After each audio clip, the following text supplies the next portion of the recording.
করব জয়ের আজকের পর্বে তোমাদের সবাইকে একরাশ প্রীতি ও শুভেচ্ছা জানিয়ে শুরু করছি আমাদের আজকের আয়োজন। তোমাদের সাথে আছি আমি আনিশা আমিন। প্রতি পর্বের মতো এই পর্ব শুরুতেই জানিয়ে দিচ্ছি এই সপ্তাহের সংবাদ শিরোনামগুলো। মাদ্রাসা শিক্ষার্থীদের তথ্য প্রযুক্তির আওতায় আনার উদ্যোগ নিয়েছে অন্তর্বর্তী সরকার।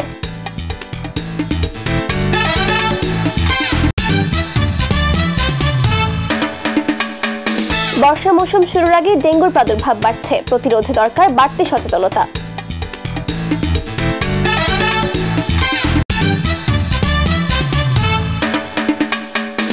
বাংলাদেশ দক্ষিণ এশিয়ার মধ্যে মৃত সন্তান প্রসবের সর্বোচ্চ হার রেকর্ড করেছে, এ নিয়ে উদ্বিগ্ন বিশেষজ্ঞরা। এবারে বিস্তারিত। দেশের মাদ্রাসা শিক্ষা ব্যবস্থায় আসছে আধুনিক প্রযুক্তির ছোঁয়া। মাদ্রাসা শিক্ষার্থীদের তথ্য প্রযুক্তি ও কারিগরি জ্ঞান সম্পন্ন করে গড়ে তুলতে উদ্যোগ নিয়েছে অন্তর্বর্তী সরকার। সম্প্রতি কাতারে অনুষ্ঠিত এক সম্মেলনে এই বিষয়ে সহায়তা চেয়েছেন প্রধান উপদেষ্টা ডক্টর মোহাম্মদ ইউনূস। সংশ্লিষ্টরা বলছেন, এই উদ্যোগ বাস্তবায়িত হলে বদলে যাবে দেশের মাদ্রাসা শিক্ষার রূপ ও গতি। বিস্তারিত মোহাম্মদ মোবারক হোসেনের রিপোর্টে। গত 22 এপ্রিল কাতারের দোহায় অনুষ্ঠিত এক সম্মেলনে অন্তর্বর্তী সরকারের প্রধান উপদেষ্টা ডক্টর মোহাম্মদ ইউনূস কাতার চ্যারিটির কাছে বাংলাদেশে মাদ্রাসা শিক্ষার্থীদের জন্য কারিগরি শিক্ষার সুযোগ সম্প্রসারণে সহায়তার অনুরোধ করেন। এই উদ্যোগের ফলে দেশের হাজারো মাদ্রাসা শিক্ষার্থী আধুনিক প্রযুক্তি, কম্পিউটার, তথ্য প্রযুক্তি এবং অন্যান্য কারিগরি জ্ঞানে দক্ষ হয়ে উঠবে।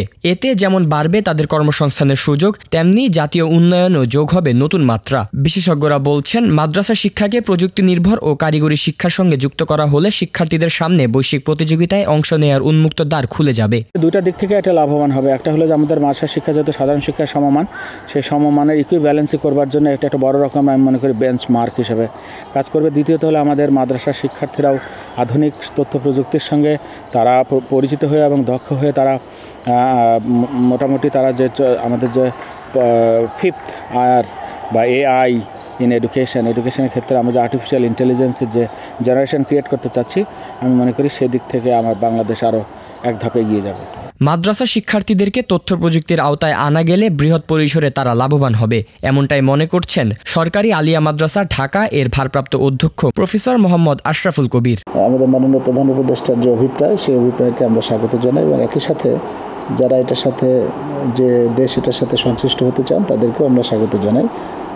তো খুব ছোট করে যদি বলা যায় যে আমাদের মাদ্রাসা শিক্ষার সাথে যদি প্রযুক্তি নির্ভর শিক্ষা যদি একসাথে একসাথে যদি সংশ্লিষ্ট হয়, তাহলে শিক্ষার মান এবং শিক্ষার্থীদের যে গুণগত মান সে দুটাই বৃদ্ধি পাবে এবং বিশ্ববাজারে আমরা যে ধরনের প্রযুক্তি নির্ভর জনসম্পদ তৈরি করতে চাই, সেটাতে অনেক সহায়ক হবে বলে আমি মনে করি। প্রকল্পটি সফলভাবে বাস্তবায়ন হলে বদলে যাবে মাদ্রাসা শিক্ষার চিরচেনা চিত্র। আধুনিকতার ছোঁয়ায় আরও গতিশীল ও যুগোপযোগী হবে এই শিক্ষা ব্যবস্থা, এমনটাই আশা করছেন সংশ্লিষ্টরা। অতটা চ্যালেঞ্জিং হবে না একেবারে নতুন করে সেটা যদি করতে হতো, এটি সেরকম কোনো বিষয় না। প্রচলিত একটা ধারার সাথে প্রচলিত মাদ্রাসা শিক্ষা ব্যবস্থার মধ্যে শুধু এই বিষয়টি অন্তর্ভুক্তি করাটা আমি মনে করি না খুব বেশি কঠিন হবে। এটা অত্যন্ত সময় উপযোগী একটা পদক্ষেপ বটে এবং এটা অত্যন্ত জরুরি বটে। আমি মনে করি এটা সফল হওয়া উচিত এবং সকল স্টেক হোল্ডার্সদের এক্ষেত্রে আমি মনে করি এগিয়ে আসা উচিত এবং ইতিবাচকভাবে এটা গ্রহণ করা অত্যন্ত জরুরি। চলমান পরিবর্তনের এই ধারা অব্যাহত থাকলে মাদ্রাসা শিক্ষার্থীরাও হবে আগামী দিনের দক্ষ, প্রগতিশীল ও প্রযুক্তিবান নাগরিক। সম্প্রতি মাদ্রাসা শিক্ষা ব্যবস্থায় তথ্য নির্ভর শিক্ষা সংযোজনের উদ্যোগ নিয়েছে অন্তর্বর্তী সরকার। এর ফলে এই শিক্ষার্থীরা শুধু ধর্মীয় জ্ঞানেই নয়, এর পাশাপাশি আধুনিক ও তথ্য নির্ভর শিক্ষাতেও দক্ষ হয়ে উঠবে। এর ফলে কর্মসংস্থানের বাজারে তারা নিজেদেরকে আরও বেশি প্রতিযোগী হিসেবে উপস্থাপন করতে পারবে। বিশেষজ্ঞরা বলছেন, এই উদ্যোগটি বাস্তবায়ন করা সম্ভব হলে আমাদের দেশের শিক্ষা ব্যবস্থায় এক নতুন দিগন্তের সূচনা হবে। মোহাম্মদ মোবারক হোসেন, আমরা করব জয়, এটিএন বাংলা, ঢাকা। বাংলাদেশ দক্ষিণ এশিয়ার মধ্যে মৃত সন্তান প্রসবের সর্বোচ্চ হার রেকর্ড করেছে। বছরে 1 লাখের বেশি শিশু মৃত্যু এবং 63,000 মৃত শিশুর জন্ম নিয়ে মা ও নবজাতকের স্বাস্থ্যসেবায় গুরুতর চ্যালেঞ্জের মুখে রয়েছে বাংলাদেশ। বিশেষজ্ঞদের মতে, চিকিৎসা ব্যবস্থার উন্নতিকরণের ফলে শিশু মৃত্যুর হার কমিয়ে আনা সম্ভব। বিস্তারিত সিনথিয়া জান্নাতের রিপোর্টে। এদেশকে উন্নয়নশীল দেশ বলা হলেও এখনও আশানুরূপ কমানো যায়নি শিশু মৃত্যুর হার। প্রতিনিয়তই এই মৃতের সংখ্যা আমাদের ভাবিয়ে তুলছে। ইউনিসেফ প্রকাশ করে UNIGM চাইল্ড মোরালিটি প্রতিবেদনের তথ্য অনুযায়ী 2023 সালে বাংলাদেশে 1 লাখের বেশি শিশু তাদের 5ম জন্মদিনের আগেই মারা গেছে। এসব মৃতের প্রায় 2/3 হয়েছে শিশুর বয়স 28 দিন হওয়ার মধ্যেই। এছাড়াও বাংলাদেশে বছরে 63,000 বেশি মৃত শিশু প্রসবের ঘটনা ঘটে। একটা সময় ছিল বাংলাদেশের বেশিরভাগ নবজাতক মারা যেত হচ্ছে সংক্রমণে, এখন আর অত সংক্রমণে মারা যায় না। কিন্তু এর বাইরের যে দুইটা প্রধান কারণ, একটা হচ্ছে নবজাতক যদি অপূর্ণতা হয় এবং নবজাতকের জন্মের পরপর যদি তার শ্বাসকষ্ট হয়, এই দুই জায়গায় আমাদের আসলে কাজ করার বিশাল ঘাটতি রয়ে গেছে। যে আমরা অনেক জোগাড় যন্ত্র করেছি, কিন্তু সেই জোগাড় যন্ত্রের যথাযথ ব্যবহার করি নাই। পুরো বাংলাদেশ জুড়ে 400 বেশি ক্যাঙ্গারু মাদার কেয়ারের সেন্টার আছে, অথচ এই 400 ক্যাঙ্গারু মাদার কেয়ারের সেন্টারই যথাযথভাবে আমরা চালাতে পারি না। যথাযথভাবে সেখানে রোগী ভর্তি থাকে না, যথাযথভাবে মাকে সেই সেবাটা আমরা দিই না। এই মুহূর্তে বাংলাদেশে প্রতি 3টা শিশু যদি জন্মগ্রহণ করে, 2টাই জন্মগ্রহণ করবে হচ্ছে কোনো না কোনো স্বাস্থ্যকেন্দ্রে। তাহলে স্বাস্থ্যকেন্দ্রে জন্মগ্রহণ করে সে যদি শ্বাস প্রশ্বাসজনিত জটিলতায় মারা যায়, তাহলে এই জায়গাটা হচ্ছে স্বাস্থ্য ব্যবস্থার একটা মারাত্মক ফেইলিয়ার, একটা মারাত্মক অপরাধ। চিকিৎসকদের মতে শিশু মৃতের প্রধান কারণ হলো নিউমোনিয়া। এছাড়াও অপুষ্টি ও কম ওজন হওয়াও শিশু মৃত্যুর কারণ। কনসিভ করার থেকে শুরু করে একটা মা যখন গর্ভবতী হয় তখন থেকে শুরু করে সে যাতে ডাক্তারের পরিচর্যায় থাকে, অর্থাৎ আমাদের যে কমিউনিটি হেলথ ক্লিনিকগুলো আছে, যখনই সে স্বাস্থ্য পরিচর্যার জন্য যায়, যাওয়ার পরই কিন্তু তার প্রথমে তার 3 মাসের ওষুধ, ভিটামিন, ক্যালসিয়াম এগুলো দিয়ে দেওয়া হয় এবং তাকে একটা শিডিউল করে দেওয়া হয় যে আপনি এই ডেটে আপনি ফলো আপে আসবেন। অধিকাংশরা ফলো করে, কিন্তু যারা ফলো করে না তাদের জন্য এইটা একটা ঘটনা ঘটে। তাছাড়া যারা বাসায় এই ডেলিভারিগুলো করার চেষ্টা করে তাদের ক্ষেত্রে হয়। আর আমাদের দেশে আরেকটা লক্ষণীয় করা যাচ্ছে যে এই লো বার্থ ওয়েট বেবিগুলো, যারা প্রিম্যাচুর বেবি, তা এই লো বার্থ ওয়েট বেবি এবং প্রিম্যাচুর বেবির ক্ষেত্রে সাধারণত এগুলো বেশিরভাগই লক্ষণীয় হয়। হাসপাতালেও দেখা যায় নিউমোনিয়া, যক্ষ্মা সহ নানা রোগে আক্রান্ত হয়ে হাসপাতালে দিন পার করছেন নবজাতক শিশুরা। ওর নিউমোনিয়া হয়েছে, নিউমোনিয়া প্লাস যক্ষ্মা হয়েছে। 8 মাস বয়স। ওর প্রথমে শ্বাসকষ্ট নিয়ে আমরা এখানে ভর্তি করছিলাম। এখন এখানে ভর্তি করার পরে ডাক্তাররা টেস্ট করার পরে বলতেছে যে ওর নিউমোনিয়া হয়েছে। এটা কি ওর জন্মের পর থেকে হালকা একটু শ্বাসকষ্ট ছিল, তারপরে এটা সেরেও গেছিল। পরে যখন ওর বয়স হচ্ছে 45 দিন, তখন থেকে আবার নতুন করে শ্বাসকষ্ট। বিশেষজ্ঞদের মতে সঠিক চিকিৎসার অভাব এবং অসচেতনতাই হলো শিশু মৃত্যুর অন্যতম কারণ। ইপিআই শিডিউলে যে টিকাগুলো দেওয়া হয়, এই টিকাগুলো কিন্তু অনেক রোগকে প্রিভেন্ট করে, এগুলোকেও আরও জোরদার করতে হবে। পাশাপাশি যে ম্যাটারনাল যে হেলথ, এটাকেও শক্তিশালী করতে হবে। তার জন্য প্রয়োজনীয় সরকারের পাশাপাশি মিডিয়ারও ভূমিকা পালন করতে হবে, যে আপনি কনসিভ করার আগে প্ল্যান নিয়ে যখন করবেন যে আমি একটা বাচ্চা নিব, তখন থেকে কিন্তু স্বাস্থ্য পরিচর্যা কেন্দ্রে যেতে হবে, তাহলে আপনাকে তারা কিন্তু গাইড করবে। তারপরে আমাদের দেশে এখনও পুষ্টিহীনতায় অনেক মা ভোগে, প্রচুর পরিমাণে মাকে পুষ্টিকর খাবার দিতে হবে। তারপরে প্রিম্যাচুর ডেলিভারিগুলো যাতে না হয় তার জন্য তাকে যে স্ক্রিনিংগুলো করতে হবে। তারপরে কিছু কনজেনিটাল অ্যাবনর্মালিটি সহ বাচ্চা হচ্ছে, এগুলো আগে আর্লি ডিটেকশন করতে হবে। সে জানেই না তার বাচ্চা কনজেনিটাল হার্ট ডিজিজ হয়েছে, জন্মগত হার্টের সমস্যা নিয়ে জন্ম করতে, তাহলে স্ক্রিনিংয়ের ব্যবস্থা করতে হবে। করলে তাহলে সে আর্লি জানলো যে আমার বাচ্চার হার্টের ডিজিজ আছে, সেই অনুসারে ট্রিটমেন্ট হলো, তাহলে কিন্তু এই মৃত্যুর হার কমে যাবে। নিউমোনিয়াকে প্রিভেন্ট করতে হবে। তাদের মতে আমাদের দেশে শিশু মৃত্যুর হার কমিয়ে আনতে প্রয়োজন সরকারের এই বিষয়ে জরুরি পদক্ষেপ গ্রহণ এবং মা ও নবজাতকের যত্নের ক্ষেত্রে সকলের সচেতনতা। সিনথিয়া জান্নাত, আমরা করব জয়, এটিএন বাংলা, ঢাকা। বর্ষা মৌসুম এখনো পুরোপুরি শুরু না হলেও দেশে মশাবাহিত রোগ ডেঙ্গুর প্রাদুর্ভাব উদ্বেগজনক হারে বাড়ছে। সিটি কর্পোরেশন বলছে আগাম সতর্কতার অংশ হিসেবে বিভিন্ন এলাকায় মশক নিধন অভিযান চলছে। তবে জনসাধারণকে সচেতন হতে হবে প্রথমে, তাহলেই ডেঙ্গু মোকাবেলা করা সম্ভব। বিস্তারিত ফারিয়া আক্তারের রিপোর্টে। প্রতি বছর বর্ষা মৌসুমের শুরুতেই ডেঙ্গুর প্রকোপ বাড়তে থাকে। বিশেষ করে মে জুন মাসে রোদ বৃষ্টির সম্ভাবনা যত বেশি থাকে, এডিস মশার ঘনত্ব তত বেশি বৃদ্ধি পাওয়ার শঙ্কা থাকে। তবে এবছর এপ্রিল থেকেই বৃষ্টি হচ্ছে। বৃষ্টির জমে থাকা পানি ও আবহাওয়ার কারণে মশা দ্রুত বিস্তারের পরিবেশ তৈরি হচ্ছে। বিশেষজ্ঞরা বলছেন বর্ষা মৌসুমের আগেই এই পরিস্থিতি অস্বাভাবিক এবং চিন্তার বিষয়।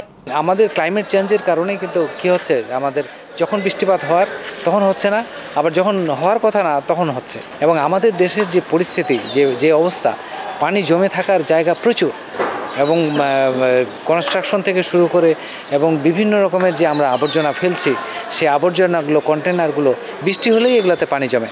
তো যখনই পানি জমে তার মানে হলো ওই জায়গাগুলো হতো ওই ইয়ের জন্য, এডিস মশার জন্য উপযুক্ত স্থান ডিম পাড়ার জন্য, অর্থাৎ আইডিয়াল ব্রিডিং হ্যাবিটেট যেটাকে বলা হচ্ছে।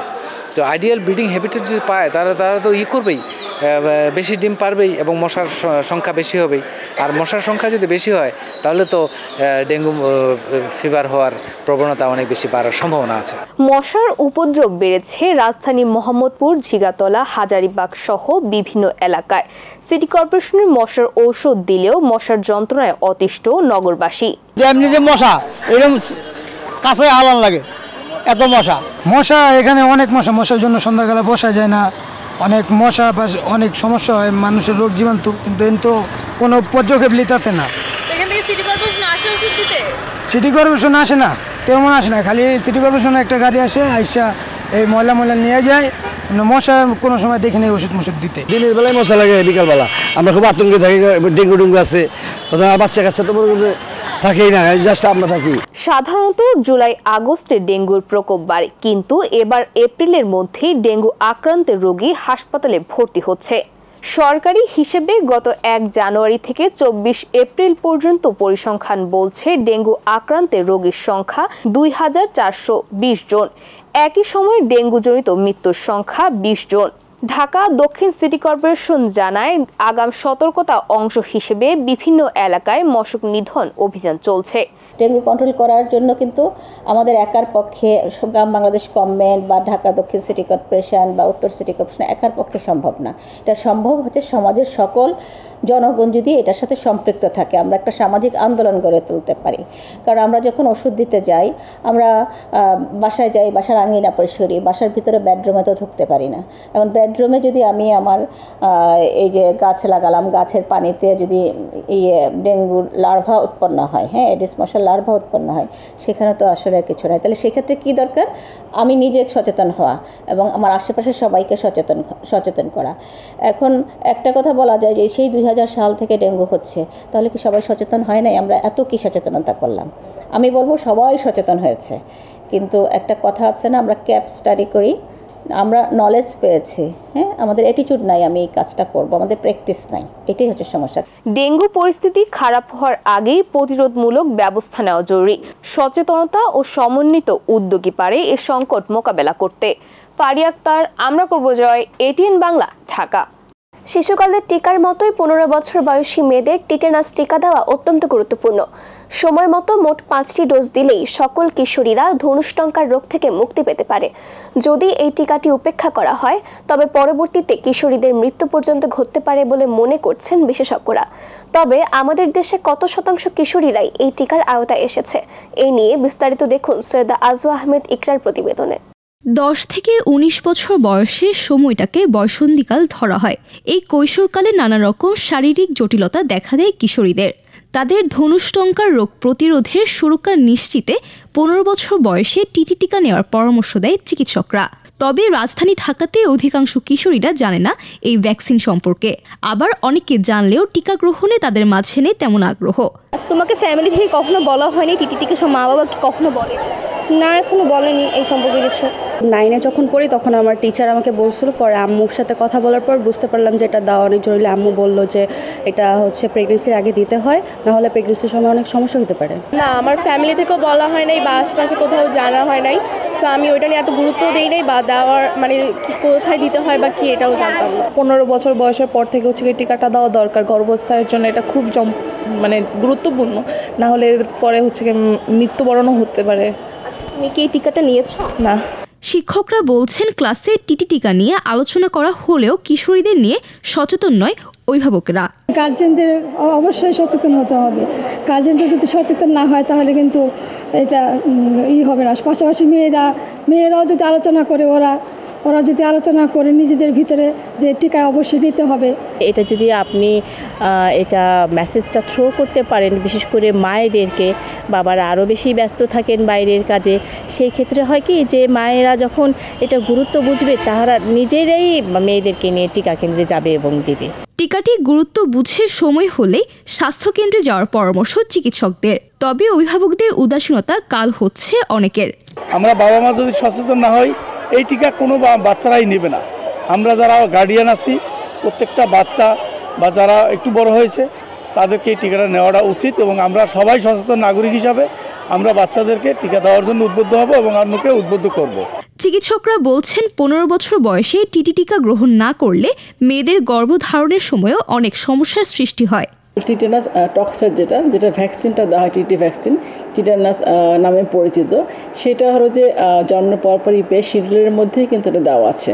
অনেকে হয়তো যারা না কারণ ছোটোবেলায় হয়তো বাবা মা অভিভাবক যারা আছেন তারা তো এটা দিয়ে দিচ্ছেন সরকারি আওতায়, সরকারিভাবে কিন্তু এটা ফ্রি দেওয়া হচ্ছে। ইপিএস শিডিউলের যে ভ্যাকসিনগুলো আছে সেই জন্য অনেকে আসলে এটার সাথে পরিচিত না। কিন্তু একটা 15 থেকে 45 বছর বয়সে যেটা দেওয়া সেটা বেশ কয়েক বছর ধরে কিন্তু চালু করা আছে। সেখানে যদি ভ্যাকসিনটা ওই অনুযায়ী দেওয়া হয়, যে একটা ডোজ দেওয়ার পর শিডিউলের মধ্যে থাকে 6 মাস পরে, তারপর 1 বছর পরে বুস্টার ডোজ, এরকম কিন্তু আছে 5টা ডোজে দেওয়া হয়। তো সেক্ষেত্রে তখন কিন্তু প্রেগনেন্সির সময় যেটা আমাদের আলাদা করে যে প্রেগনেন্সির সময় যে টিটেনাস ভ্যাকসিন 2টা দিই, সেটা যদি শিডিউলের মধ্যে দেওয়া থাকে 15 থেকে 45, তাহলে কিন্তু তার কিন্তু লাগছে না। কারণ টিটেনাস কিন্তু একটা মারাত্মক রোগ, অনেক সময় ইনফেকশনের কারণে কিন্তু এটা হচ্ছে, ব্যাকটেরিয়া দিয়ে হচ্ছে, ক্লোস্ট্রিডিয়াম টিটানি ব্যাকটেরিয়াটার নাম, সেই ব্যাকটেরিয়া দিয়ে ইনফেকশন হচ্ছে, সেটা কিন্তু খুবই ভয়ঙ্কর। যদি বলি সেটার মৃত্যুর রেটটা অনেক বেশি। প্রসবকালে অস্বাস্থ্যকর পরিবেশ, অসচেতনতার কারণে মা ও নবজাতক উভয়েরই ধনুষ্টঙ্কার হয়। তাই এসব প্রতিরোধে মেয়েদের সময় মতো টিটেনাস টিকা নেওয়ার বিকল্প নেই। সৈয়দা আজহামে তিকরা, আমরা করব জয়, এটিএন বাংলা, ঢাকা। গত 7 মে বিশ্ব থ্যালাসেমিয়া দিবস উপলক্ষে বাংলাদেশ শিশু হাসপাতাল ও ইনস্টিটিউটের থ্যালাসেমিয়া সেন্টার এবং শিশু রক্তরোগ ও ক্যান্সার বিভাগ যৌথভাবে এক বর্ণাঢ্য র্যালি এবং আলোচনা সভার আয়োজন করে। এবারের প্রতিপাদ্য ছিল together for thalassemia, uniting communities, prioritising patients. আলোচনা সভার উদ্বোধনীতে বক্তব্য রাখেন হাসপাতালের পরিচালক অধ্যাপক ডাক্তার মোহাম্মদ মাহবুবুল হক। প্রধান অতিথি হিসেবে উপস্থিত ছিলেন শেখ বশির উদ্দিন, মাননীয় উপদেষ্টা, বেসামরিক বিমান চলাচল, পর্যটন ও বাণিজ্য মন্ত্রণালয়। বিশেষ অতিথি হিসেবে বক্তব্য রাখেন স্বাস্থ্য অধিদপ্তরের মহাপরিচালক অধ্যাপক ডাক্তার মোহাম্মদ আবু জাফর। সভায় সভাপতিত্ব করেন হাসপাতালের পরিচালনা বোর্ডের সভাপতি অধ্যাপক ডাক্তার AKM আজিজুল হক। অনুষ্ঠানে আরও উপস্থিত ছিলেন বাংলাদেশ শিশু হাসপাতাল ও ইনস্টিটিউটের চিকিৎসকবৃন্দ, যারা থ্যালাসেমিয়া প্রতিরোধে শিক্ষা, সচেতনতা এবং সামাজিক উদ্যোগ বৃদ্ধির আহ্বান জানান। থ্যালাসেমিয়া মুক্ত বাংলাদেশ গড়তে সবার সম্মিলিত প্রচেষ্টার আহ্বানের মধ্য দিয়ে অনুষ্ঠানটির সমাপ্তি ঘোষণা করা হয়। রাজধানীর নটরডেম কলেজে গেল 28 এপ্রিল থেকে 3 মে 2025 নটরডেম বিজনেস ক্লাব কর্তৃক আয়োজিত হয়ে গেল বিজনেস ফেস্ট বাংলাদেশের 9ম আসর। অনুষ্ঠানে শিক্ষার্থীদের দক্ষতার উপর নির্ভর করে ব্যবসায়িক চিন্তাভাবনায় অগ্রসর করা হয়। বাংলাদেশের 75টি শিক্ষা প্রতিষ্ঠানের 2000-এরও বেশি শিক্ষার্থীরা প্রতিযোগিতায় অংশগ্রহণ করে। এছাড়াও আন্তর্জাতিকভাবে 15 জন শিক্ষার্থী ও অনুষ্ঠানের অংশগ্রহণকারী হিসেবে ছিলেন। 3 মে সমাপনী অনুষ্ঠানে প্রধান অতিথি হিসেবে উপস্থিত ছিলেন নটরডেম কলেজের অধ্যক্ষ ডক্টর ফাদার হেমন্ত পিয়ুষ রোজারিও। সমাপনী অনুষ্ঠানে বিশিষ্ট অতিথিদের দ্বারা প্রতিযোগিতার মাঝে পুরস্কার বিতরণ করা হয় ও এই অনুষ্ঠান আয়োজনের গুরুত্ব ও তাৎপর্য সম্পর্কে স্মরণ করিয়ে দেওয়া হয়। ঢাকার হাজারীবাগের সুইপার কলোনির মানুষের জীবনে এসেছে পরিবর্তন। অভাবের দিন পেরিয়ে মানুষ চলছে উন্নতির পথে। শিক্ষার আলোয় আলোকিত হচ্ছে কলোনির বাসিন্দারা। পরবর্তী প্রজন্মের ভবিষ্যতের জন্য সচেতন হচ্ছে অভিভাবকগণ। এ নিয়ে বিস্তারিত জানুন তাবিদ আহমেদের রিপোর্টে। রাজধানীর হাজারীবাগের সুইপার কলোনি, এখানেই তারা পরিবার নিয়ে বসবাস করে। প্রাচীনকাল থেকেই সুইপাররা বৈষম্যের শিকার হয়ে আসছে, তবে এখন অবস্থার পরিবর্তন হয়েছে। অন্য সকল শিশুর মতো এখানকার শিশুরা শিক্ষা গ্রহণের সুযোগ পাচ্ছে। কষ্টটা অনেক কম হচ্ছে, সরকারে অনেক জিনিস দেয় বলে আমাদের পরিবার আমাদেরকে পড়াতে পারছে। ফুটবল খেলোয়াড়। আমার মা ঘরে থাকে আর আমার বাবা কাজ করে বাহিরে।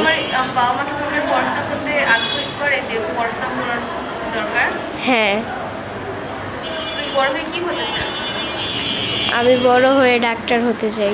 সময়ের পরিবর্তনের ফলে এখানকার অভিভাবকরাও সন্তানকে পড়াশোনা করাতে আগ্রহী হচ্ছে। এখানকার শিশুরা স্বপ্ন দেখে কেউ হবে ডাক্তার, কেউ বা যাবে সেনাবাহিনীতে।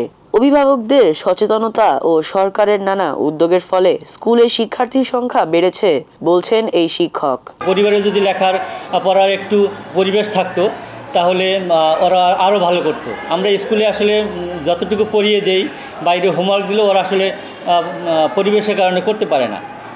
এটাই মেইন প্রতিবন্ধকতা, তবে ওরা খুব ভালো করছে। সরকারি উদ্যোগ ও সমাজের সকলের সহায়তায় এই শিশুরাও অবদান রাখতে পারবে রাষ্ট্রের উন্নয়নের কাজে।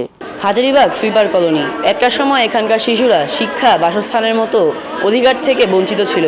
তবে সরকারি বেসরকারি নানা উদ্যোগের কারণে এরাও এখন শিক্ষার আলোয় আলোকিত হচ্ছে। তাবিদ আহমেদ, আমরা করব জয়, এটিএন বাংলা, ঢাকা। এবারে থাকছে একটি সাহায্যের আবেদন। উর্মিলা খাতুন, বয়স মাত্র 15 বছর। বাড়ন্ত বয়সে নানা জটিল রোগে আক্রান্ত হয়ে বিগত 2 বছর ধরে বিছানায় পড়ে আছে সে। পড়ালেখা করার প্রবল মনোভাব থাকলেও 8ম শ্রেণী পর্যন্ত করেই তা থেমে যায়। আমি আবার সুস্থ হতে চাই, আবার স্কুলে যেতে চাই। আমার জন্য সবাই দোয়া করবেন এবং আমাকে কিছু টাকা সাহায্য করবেন। আমার ক্যান্সার হয়েছে, অনেক সমস্যা। চিকিৎসকরা বলছেন এখনই যদি উন্নত চিকিৎসা না করা হয় তবে ভবিষ্যতে এটি মরণব্যাধি রোগে আক্রান্ত হতে পারে। দরিদ্র পিতামাতার যা ছিল সব দিয়ে চিকিৎসা খরচ চালিয়েছে। গার্মেন্টস কর্মী মায়ের পক্ষে তার চিকিৎসা চালিয়ে যাওয়া আর সম্ভব হচ্ছে না।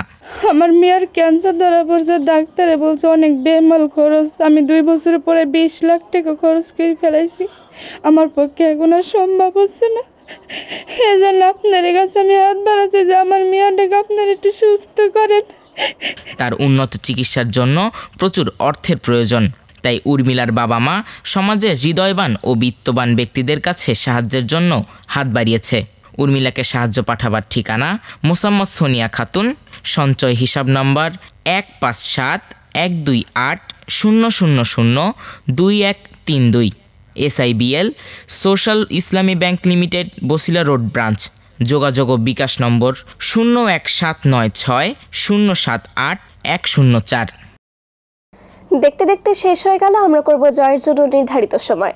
তোমাদের ভালো লাগা, মন্দ লাগা কিংবা কোনো বিষয়ে পরামর্শ থাকলে আমাদেরকে চিঠি লিখে জানাতে পারো। আমাদেরকে চিঠি লিখবার ঠিকানা পরিচালক আমরা করব জয়, ATN Bangla, multimedia production company limited, ওয়াসা ভবন, 2য় তলা, 98 কাজী নজরুল ইসলাম এভিনিউ, কারওয়ান বাজার, ঢাকা 1215, বাংলাদেশ।